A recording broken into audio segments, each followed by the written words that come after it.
I never meant to stay late at the office.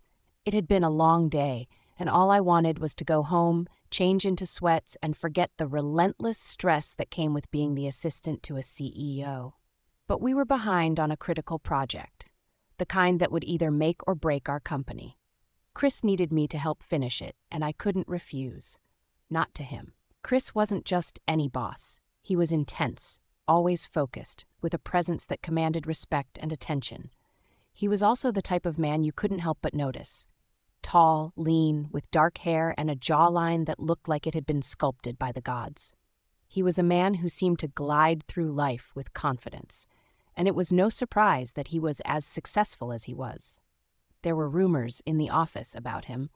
Women whispered about his dating life, his charm, and those piercing dark eyes that seemed to see right through you. I always stayed far away from those conversations, determined to keep things professional. But the truth was, I wasn't immune. I had noticed the way his tailored suits hugged his frame, the way his voice dipped into that low tone when he was deep in thought. I'd even caught myself stealing glances when he wasn't looking, but I told myself it didn't matter. After all, he was my boss. That night, though, everything changed. We were the only two left in the office.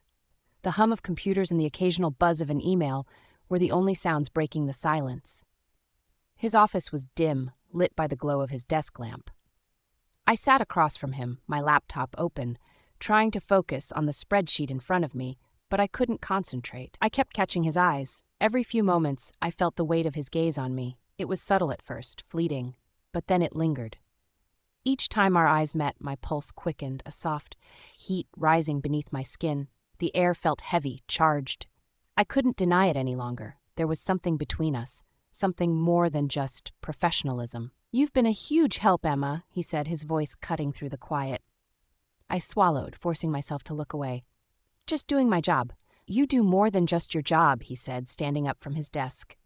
He moved toward the window, looking out at the city lights below. "You're the reason this project is on track."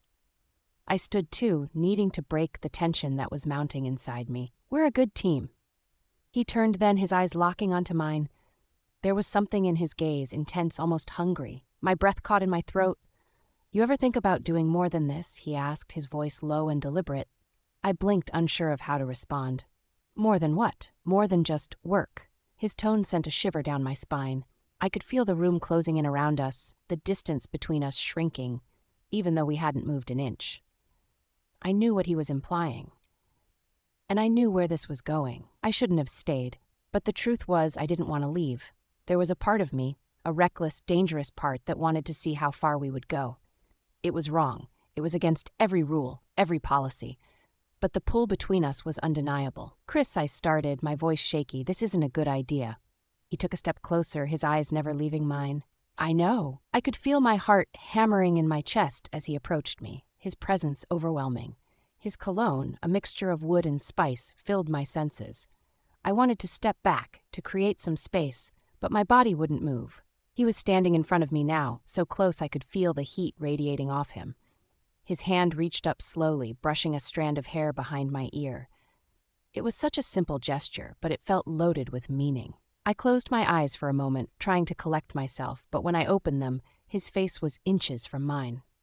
His breath was warm against my skin, and every nerve in my body felt alive, electrified by the tension between us. "I can't stop thinking about you," he whispered, his voice sending a jolt of desire through me. I should have stopped him. I should have stepped away, told him this was inappropriate, that it could ruin everything. But I didn't. Instead, I let the words hang in the air, my silence speaking louder than anything I could have said. His hand moved to my cheek, his thumb brushing lightly across my skin. I leaned into his touch, my body betraying the rational part of my mind.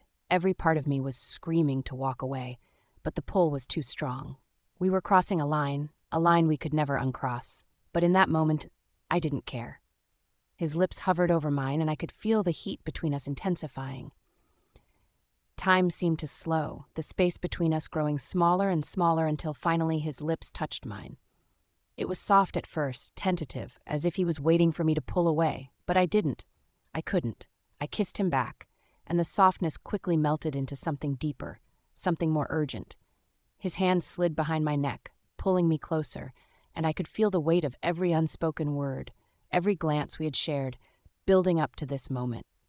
It was dangerous, it was reckless, it was everything I had been trying to resist, and yet I couldn't stop. I pressed against him, feeling the heat of his body against mine, and for a moment, the world outside didn't exist. There was no office, no rules, no consequences, just us, lost in the moment. But reality crashed back in when he pulled away, his breathing heavy, his eyes dark with a mix of desire and regret. "This is against company policy," he said, his voice rough, but there was no conviction in his words. "I know," I whispered, my heart still racing. "We can't do this." He ran a hand through his hair, stepping back, the tension between us still thick in the air. "But I want to."